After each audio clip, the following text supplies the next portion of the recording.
Happy Monday night, everyone.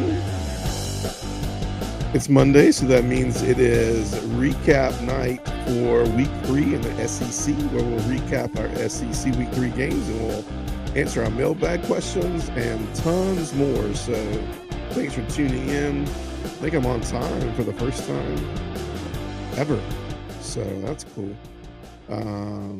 Good to see you all tonight. Got a lot to talk about. We're going to recap the games, but most everybody that gets on here already sees the games. So we're not going to go into a ton of detail, but looking forward to definitely getting into our mailbag questions tonight. So that'll be fun. So let's, without waiting around, let's hop right in. It's a very exciting week. I know last night, if you did not get a chance to go back and check out my live stream from last night, we talked about bet, check, or fold. We talked about I guess you would per se the week 3 drama of a few teams that's going on. And I'll be honest with you, I continue to see some week 3 drama here on Monday. And we'll talk about that in our mailbag questions here in a little bit. But I'm going to give everybody a chance to kind of hop on if they're going to hop on. If not, or they can go back and watch later. But a couple of hot topics Monday morning that weren't discussed on last night. Hot topic reads are, I don't know if everybody caught the Tennessee and Florida ending to the game. It was not the classiest of endings. And now there are law enforcement going to be involved in this. Crazy, right? It's like you play football, you throw punches, and now law enforcement's involved. So there will be some suspensions. There will be some, I don't really know. I caught it right before I came on. I know that there's going to be some punishment, but who knows? Because, I mean, I don't know, man. Some of that, I mean, yeah. I mean, Josh Heupel didn't actually do the punching or anything like that, but he did call the very classless timeout at the end of the game, which I thought was pretty crazy, pretty crazy unclassy. So Josh Heupel's kind of been that guy. I've seen a lot of opinions today about him, about he won't be around the SEC for too long. I follow another podcast called That SEC Podcast. Pretty good podcast. I like listening to those guys, and a lot of them are Tennessee fans.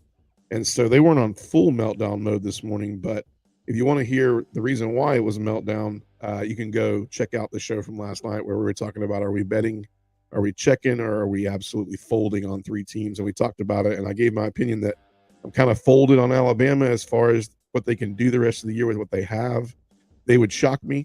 I'm kind of checking right now with Tennessee. There's a lot of things even I listened to today that has me believe that Tennessee, if they don't correct some things, they're going to have a hard time as well. And then Georgia, I'm betting on Georgia. I don't know what the meltdown is about Georgia. I got really heated last night about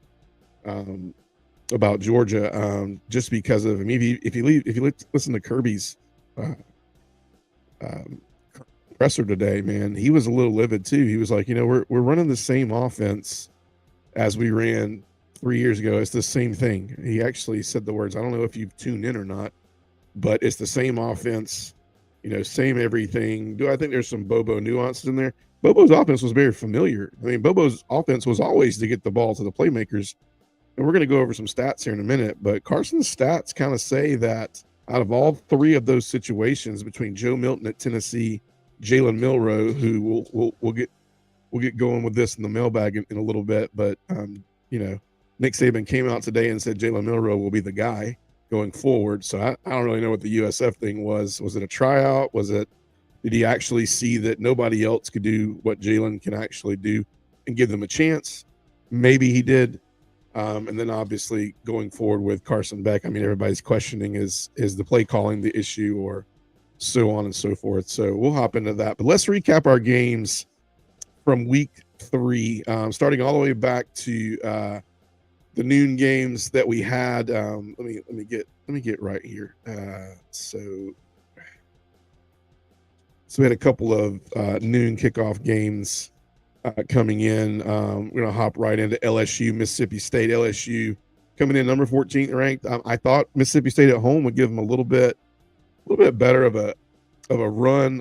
I did predict LSU would win this game, Big stats on this one. Jaden Daniels, 361 yards passing, 2 TDs in that game. He looked really good. I'm starting to. He's making me eat my words here at the beginning of the year. He was one of the ones that I had in those picks to go. Is the quarterback that's starting the year going to be the one that ends the year? And I had Nussmeier coming in, but Jaden Daniels is coming along. I would say little, if you call it less stiff competition than Florida State the last few games, even with Mississippi State. But Marks, the running back for Mississippi State, had 8 carries on 75 yards. Malik Neighbors, 13 receptions. 13 receptions. Can you say favorite wide receiver target? 13 receptions, 239 yards, 2 TDs. LSU rolls in this game. Mississippi State loses their first game of the year in the SEC play.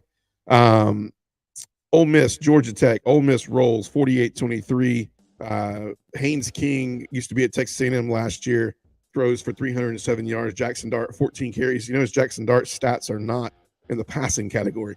Jackson Dart actually had 14 carries for 136 yards, 2 TDs. He has more rushing yards than any running back on their roster right now. That is a stat we'll look at here in a little bit. Watkins, the receiver from Ole Miss, 4 receptions, 119 yards and a TD. Ole Miss rolls at home, 48-23 over Georgia Tech. Alabama, South Florida, ugliest Lightning. I talked a lot about this game last night. If you want to go check it out, as far as what's going on, and we'll get into the mailbag stuff. But South Florida, this was a closer game than 17-3. It was 10-3 with anywhere from 7 to 6 minutes left in the game. So 17-3. Alabama comes out of Tampa with a win over USF.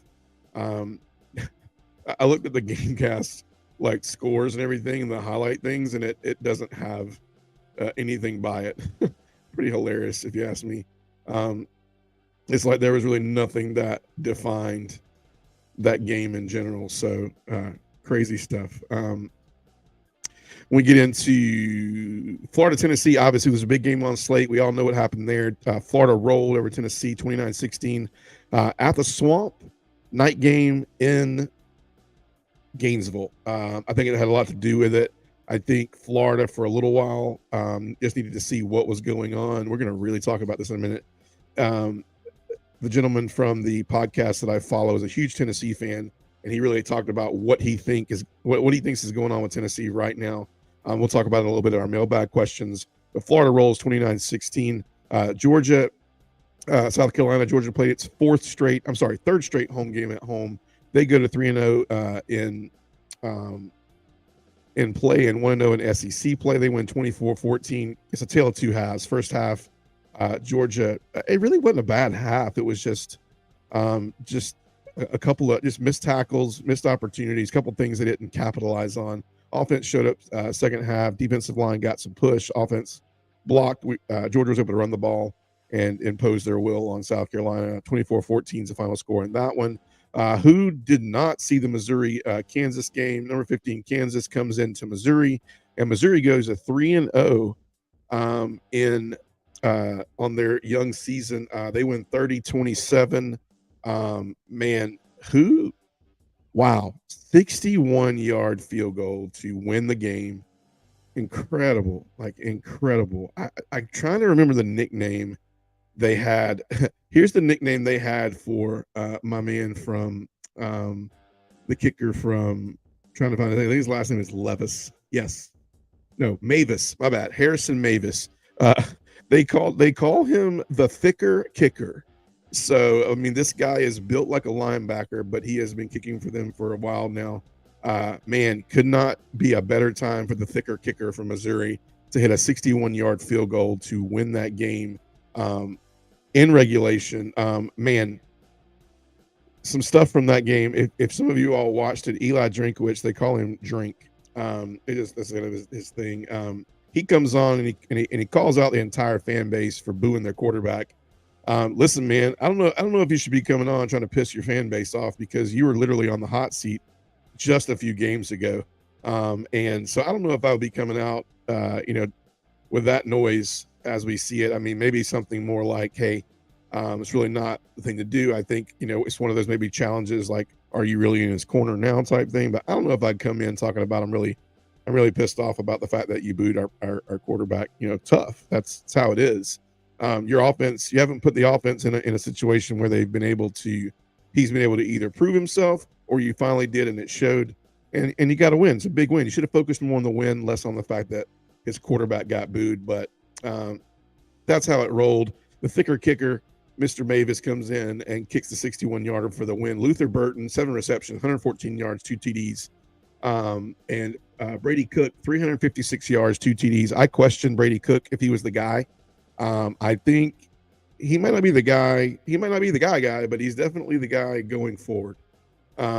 He is what they're going to go with. So moving on, Texas A&M absolutely handles University of Louisiana Monroe. Texas A&M goes to 2-1, has a big game coming up against Auburn in College Station this weekend. Big game versus Auburn. We're gonna have some Auburn mailbag questions here in a minute. Auburn played actually Samford this week.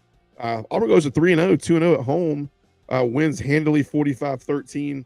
A lot of good things going on down in Auburn. I would venture to say that some people will say, well, Auburn hadn't played anybody. They actually have. I think Cal has a decent team. Their record might not prove it. They had to go out to Cal. I mean, time change stuff going on. I think Auburn, I think Cal was not anything like some of the other teams have played. I mean, they're not a USF.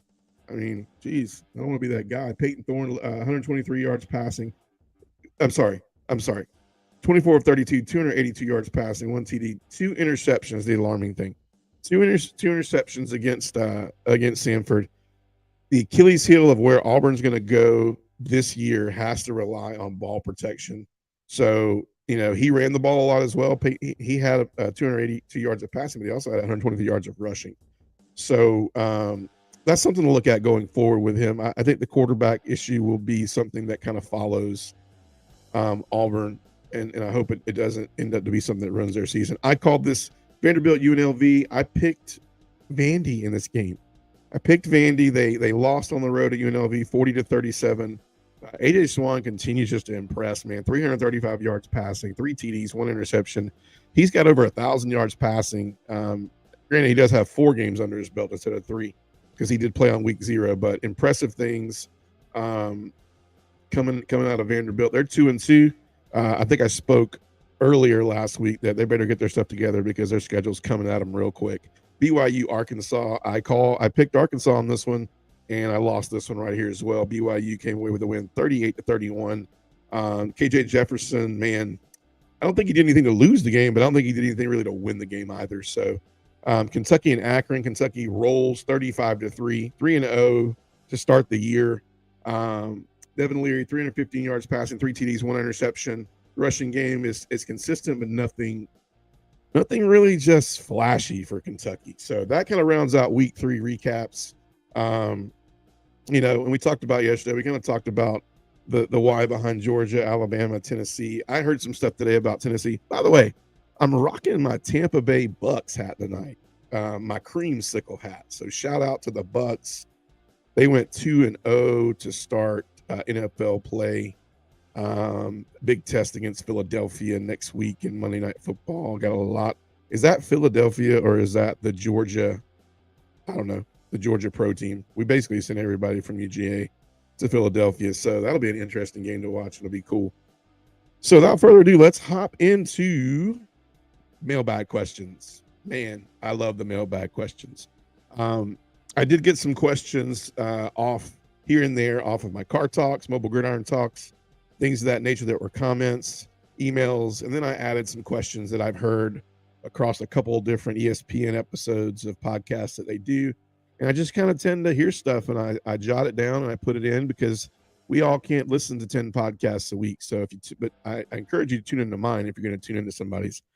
So let's hop right into our mailbag questions tonight. So first mailbag question. Would it be safe to say Tennessee is overrated this year? And I listened to that SEC podcast today for a little while, and the guy on there is, I think it's Tennessee Steve is his name. Don't quote me on that. But he's a big Tennessee fan, and he seems to think that the same things that I said. Joe Milton Is he the guy? He's not Hendon Hooker. He has a great arm, but he's not really accurate. He doesn't throw a really good deep ball, but he can throw the ball 105 yards. Does that mean he's a good quarterback? No. So we answered our question from Florida, which I said we'd have, was is Tennessee running the ball because they have to, or are they running the ball because they just can? That's what they want to do. And I think that's a big no. I think Tennessee knew that Milton was not going to I don't say he's not going to be the guy this year, but I do think that they had a good idea that it could get weird. So they knew that the offensive line right now is just not performing well. It's not performing well at all for Tennessee. That's not helping them. Defense could not stop the run to save their life against Florida. Were they overrated this year? If yes, they're overrated if you were going off of what the expectations were from last year. I do think that these teams are two different teams. I think we just assumed that the Georgia-Tennessee game would be the benchmark for both teams. As we can see, Georgia has some questions coming out of South Carolina. The questions for Georgia are very, very just cut and dry. Injuries. I think Kirby opened up his presser today and said this is the longest list of injuries he's ever had as coach of the University of Georgia, and that was by Ron Corson, the head athletic trainer. So obviously know what Georgia's dealing with there, and every team deals with injuries. But I think this year, the reason Tennessee is overrated is because we're looking at their record and the things they did last year, and this is not the same team as last year. They had a lot of players move on, whether it be the NFL draft, whether it be graduate, and they did lose depth in a lot of areas. Tennessee's still a good football team. I still think they can get it together, and I still think they are the second best team in the East. But I do think they're overrated as compared to being better or as good as the Tennessee team from last year. But the jury's still out. A lot of football to be played in the SEC. Second question tonight. Alabama's line versus Ole Miss is 7 for Alabama. So Alabama's getting 7 points right now. What should it be? I think that is wrong. I think that's wrong. I think the media and Vegas is looking at Nick Saban in this, and I think that this is going to be it has to be a shootout Saturday night because this could get ugly. I think Lane Kiffin, man, it's hard to sit here and say that Alabama would lose two regular season games. Better yet, to predict them to lose two SEC games. And this would be one of them. And I'm not picking it right now, but I am saying I'll just keep it vanilla for tonight because we'll pick them on Wednesday night. I think that line for that is more like I think it's higher than that, but I think it's on the other side. I'll give you a little hint. I think it's a little higher on the other side. I'm hoping that Alabama doesn't lose this game by more points than Nick Saban's ever lost a game by. I like Jackson Dart, Lane Kiffin, and Ole Miss. I think they're a good team, but I will say if Alabama looks at what Texas beat them with, it will be a close game. I think if they can they can make Jackson Dart actually hand the ball off, I think it's a different game. So we'll just leave it at that for tonight. Question 3 is South Carolina the best 1-2 team in the SEC? Yes. South Carolina is the best 1-2 team in the SEC. They obviously lost to Georgia. They lost to a good North Carolina team who is 3-0 right now, who has a really great quarterback in Drake May. I think that you saw Spencer Rattler. You saw what Spencer Rattler could do in the first half. You saw what happens when exactly what I said as far as when my predictions came up. I said if they can protect Spencer Rattler, but if Georgia gets the blitz there, it's going to be a long day. He's going to be running around a lot. He's going to be screaming. I'm sorry, not screaming, but he's going to be throwing and running for his life. And that's what he did in the second half. And that's where he's 15 for 17 in the first half. He ends up 22 for 42 with 2 picks in the second half. But I do think South Carolina is extremely talented. I think they have a good defense.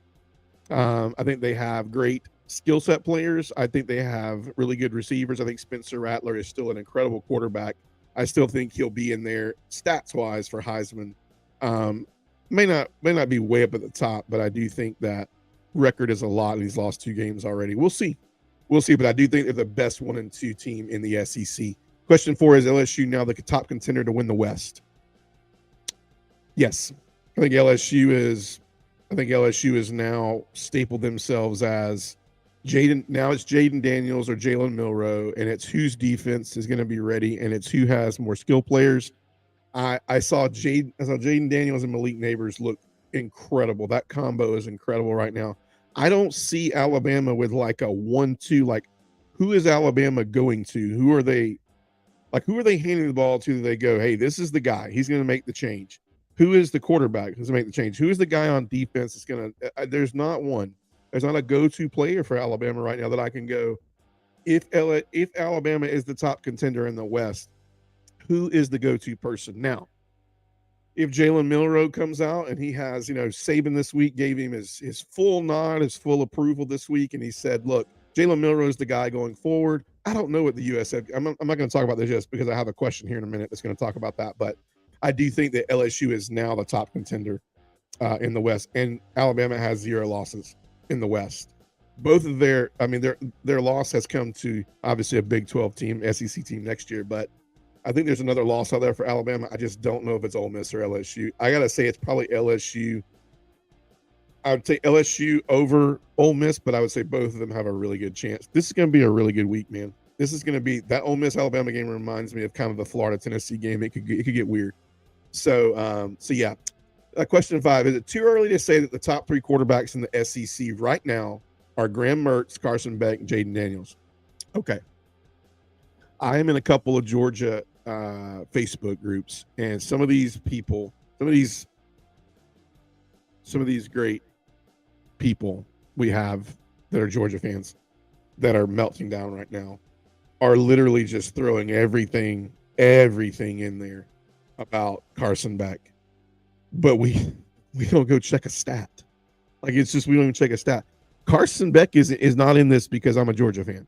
He's not in this because I'm a Georgia fan. If you just go pull raw SEC passing stuff right now, just passing stats in the SEC, the 3 guys that come up the most in the stats that mean the most in college football and in the SEC are these 3 quarterbacks: Graham Mertz, Carson Beck, Jaden Daniels. Funny thing is 2 out of 3 of them are quarterbacks that I said at the beginning of the year they were not gonna be able to produce and win football games for their football teams. I wouldn't say it's too early. I think these are all 3.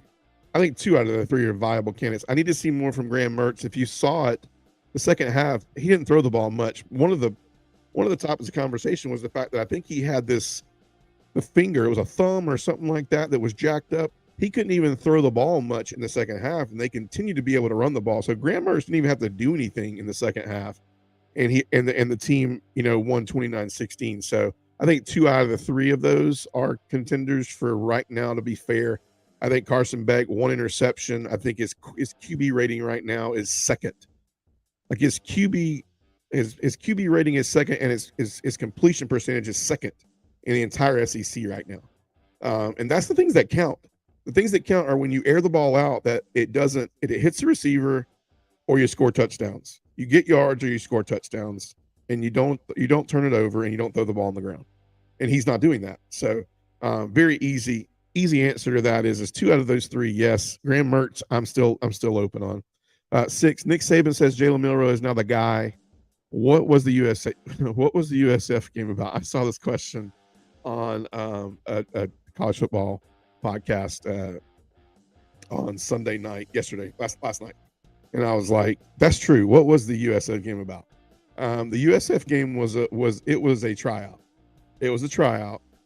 I think they had a little coaches meeting, and everybody said, why don't we give Ty Simpson and the other quarterback, call his name. I called his name. Can't remember everything. Anyways, those 2 guys, give them a shot.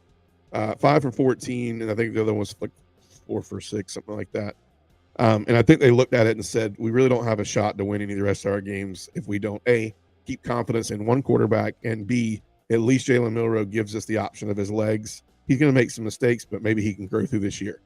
So that was to prove to everybody that 2 things. Number 1, that the world could see that Ty Simpson and I think it's Tyler Buckner, they could both not carry Alabama this year, and so Jalen Milroe had to be the guy. And the second thing it proved was could Jalen Milroe be a good teammate to those guys? Could he be a good role model? Could he be a great team captain? And he was on the sideline. He was rah-rahing. He was slinging the towel. He was hyping those guys up. So he was definitely your best, leader that had just got. He could have pouted, sat by the water cooler all night. And so he showed Nick Saban that he's a leader on this team, and he showed Nick Saban that he is probably the only hope they have at winning any of their tough games remaining on their schedule. So I think that's what that was. It was a tryout, and I think Nick wanted to see his reaction by getting benched. Or he had a conversation with him, like I said last night, and said, "You're not getting benched. I just need to show the world that everybody that these guys are going to get the opportunity against a subpar USF team on paper." And and basically they saw that he was a great teammate and that he gives them the best shot to win. I'll run in my mouth. Question 7. Is it shocking that Jackson Dart is outrushing Quinshon Judkins right now at Ole Miss? Yes. Yeah, it's very shocking. Saw this question too on SEC. It's like a SEC. I think it's on Feinbaum. Wait, I think this was Feinbaum. This was Feinbaum today. I saw this in the little questions that run on the bottom of the TV. Any of y'all watch Paul Feinbaum? Shout out to Paul Feinbaum. My goal is to get Paul Feinbaum to follow Ready, Ted, Go. We'll see what happens. I wonder if Paul Feinbaum's going to be at Georgia Auburn in 2 weeks. I'm going to be live from Georgia Auburn. You guys tune in. We're going to have a lot of good things going on with that one. Definitely going to go live normal Monday, Wednesday night, but we'll go have a special couple of extra things I throw on there through travels and things like that as I get into Auburn, hopefully safe and sound. And then Friday night, I'm definitely going to go live Friday afternoon, Friday night, and then game day in Georgia Auburn, where I don't know, man, this is a big game this week for Auburn, Texas A&M. Big game, and I'll tell you why here in a little bit. But looking forward to it. I'm trying to get Paul Feinbaum. Maybe SEC Nation comes to that game. I don't know who else plays that week, but SEC Nation might be there. So maybe Paul can follow my show. Paul Feinbaum, if you're listening, Ready, Ted, Go on your Facebook, YouTube, Ready, Ted, Go, and TikTok, Ready, Ted, Go, SEC. Is it shocking that Jackson Dart is outrushing Quinshon Judkins? Yes, it is. Quinshon Judkins is a really good, talented running back. I don't really know, and I haven't watched Ole Miss in depth this year. I saw him play a little bit against Tulane and a little bit against Tech last week. So I will definitely see this week. I will tell you that if Jackson Dart comes out with more rushing yards than Quinshon Judkins this week, it's not going to end well for Ole Miss because Alabama's. I mean, it's Nick Saban at the end of the day. He's not going to allow that to happen. Question 8, Kentucky 3-0. Next 3 games, Florida, Georgia, Missouri. Are they 3-3?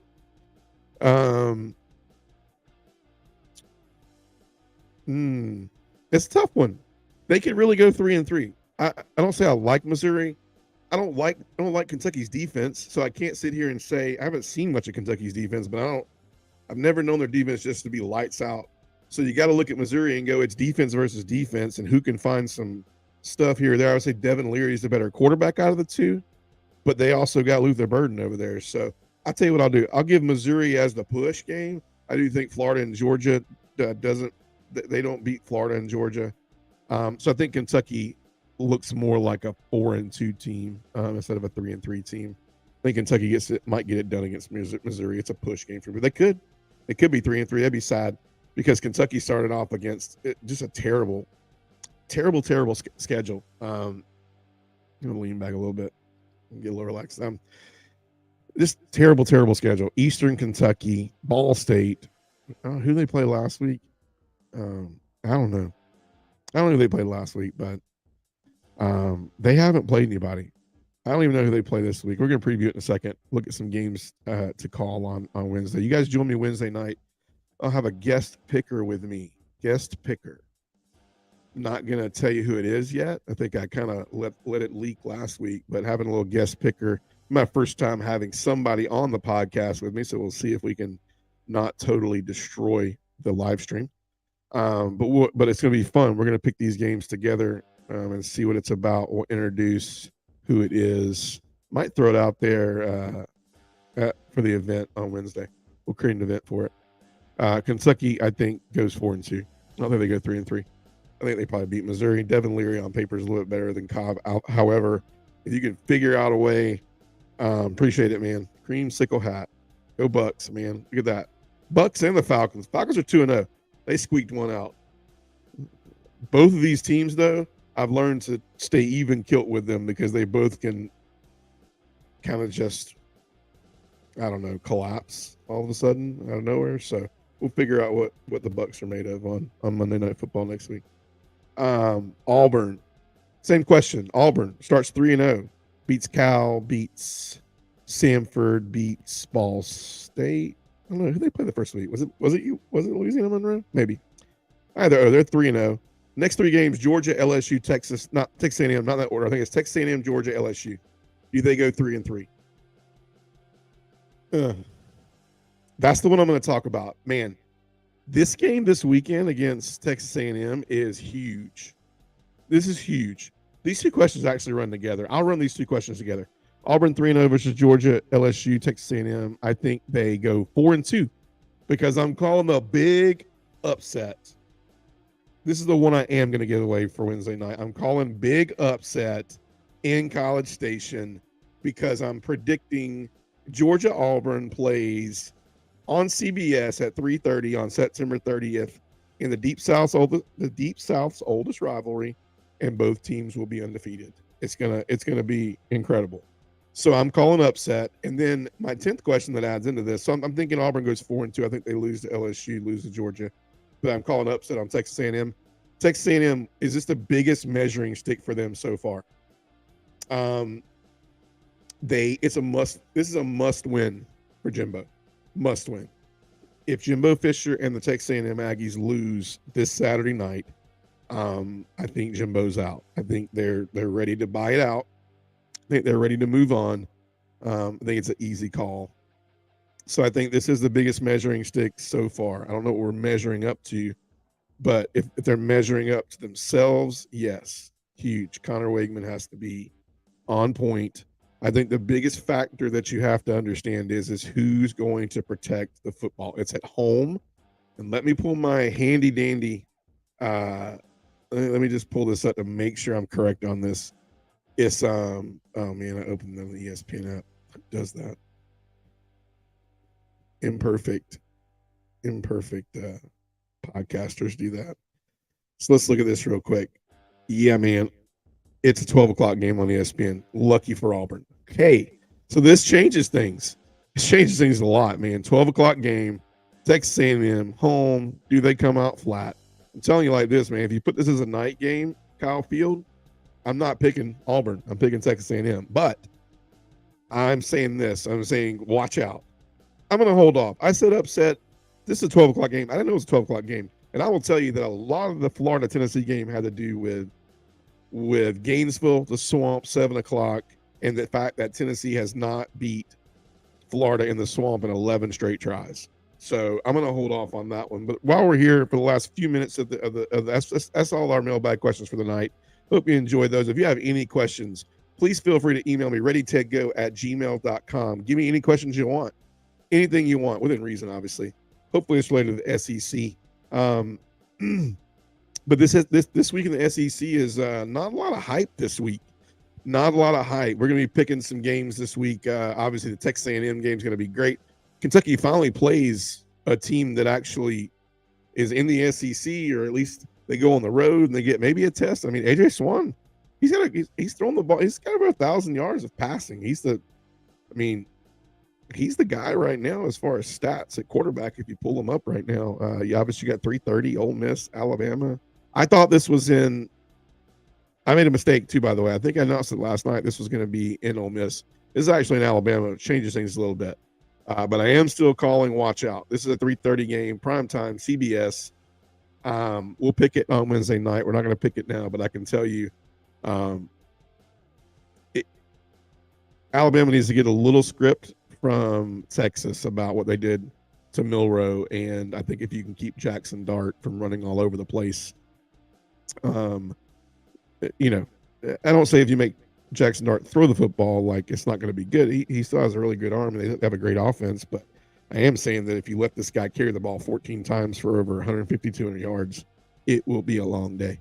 Tennessee has a makeup game versus UTSA. Arkansas, LSU at LSU. Game time 7 o'clock. Here's the thing: it's in Baton Rouge. Tough place to play. Arkansas, tough one for you, man. Not going to give in to the pick though yet. Florida gets Charlotte. It's crazy how week one I was talking about how if Florida loses to Utah, watch out because you got Tennessee, you got so many big games coming in. Could they end up if they lose that one? Do they end up going like 2-2, 1-3 type thing? But then they turn around, they beat Tennessee. Now they have Charlotte, and bingo, man, you got a 3-1 Florida team. That's crazy. You have a 3-1 Florida team who looked really good. Florida looked really good. Now, a lot of people didn't know that Mertz couldn't throw the ball the second half. Thank goodness they already had the points up there. But and you got Georgia playing UAB night game, Sanford Stadium. Fourth game in a row. Fourth game in a row at home. Obviously, Oklahoma was supposed to be on the road for Georgia, so this is a fourth game in a row.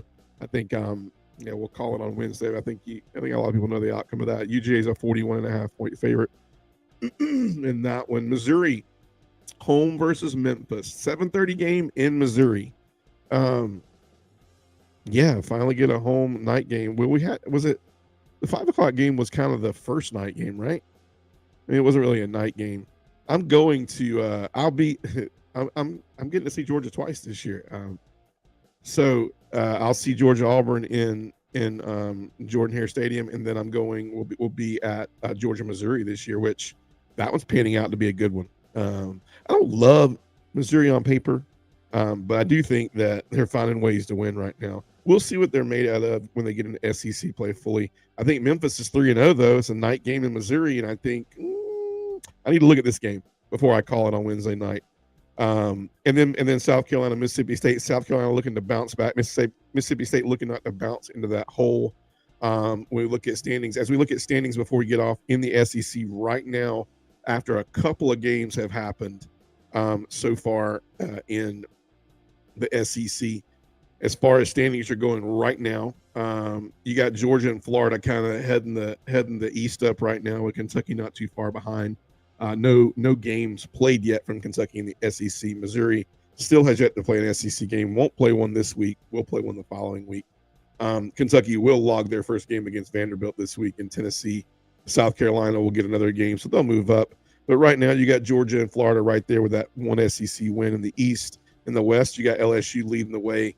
No other team in the West before this weekend has played an SEC game, but besides LSU and Mississippi State, they played each other, and they were head-to-head last week, and basically LSU won that game. So standings are not really what they're going to be, but when you look at it right now and how I picked it, already you can see the East panning out. The only thing I would say is, do I still have Tennessee at second? I think I had it Georgia, Tennessee. I think the next team I had was Kentucky after that, then South Carolina. So Florida's the shocker right now so far. And then I think in the West, I had Bama, LSU, Ole Miss, Texas A&M. This could flop all around. I think I did have Arkansas, Mississippi State down there. So I'm kind of right in this era. Alabama hasn't let me down as far as where I picked them in the West, but I can say I got to see something. I have not seen the Alabama of old. I have not seen any. I'll end with this. I have not seen anything proof of the Alabama of old. I have not. The offense that has not looked great. Tommy Rees, as of right now, Tommy Rees was not the answer. I would say that with Kevin Steele, like I haven't seen just shut down, just turnovers. I haven't seen a lot of just turnovers, flipping the field, just causing havoc type Alabama stuff, man. They're missing Pete Golding right now. Well, guess what? Pete Golding is coming to Alabama. Talk about even a homecoming for Golding, man. It's going to be interesting. It's going to be very interesting, but we are going to pick the games on Wednesday night. We're going to go live. I'll throw a time out there when I create events somewhere between 7 and 8. We are working folks here. This is not my full-time job, so I can't tell you if it's going to be 7:15, 45, 8 o'clock. definitely go back and grab the podcast, listen to it. I'll have a guest speaker. I'll announce him in my shout out when I create the event for Wednesday. We're going to pick all the SEC games. We're going to have some mailbag questions for that night. It's going to be fun. We're going to preview our games for week 4. More SEC games this week on slate. It's not a really strong week. And then we get into week 5 where it's just like, and we'll get there, but man, it is like waylay in week 5, like everybody against everybody. So it's going to be fun. Thanks for joining tonight. Thanks for joining the Ready, Ted, Go podcast. Thank you for the support. Love doing this. If I reach 1 or if I reach 100, it's fun. Go back and watch it. So far, this project and focus on this week about trying to get reels and TikTok videos out there. I'm having a lot of success with that. So we're going to get going on that very soon. I think you're going to like that. So that'll be fun. And I'm looking forward to getting into the real meat of these SEC games and calling them and seeing how these games pan out on the weekends. If you have any questions you want in our mailbag, make sure you email us at readytedgo@gmail.com. And we will throw those questions on here. We will answer them, even if it's after the broadcast is in and you want to put it in the comments. Throw the question in the comments. I'll read them back on Wednesday. We have mailbag every Monday, every Wednesday. So thanks for coming out. I hope you guys have a great Monday night, great week. Look forward to seeing you on Wednesday. Bye-bye.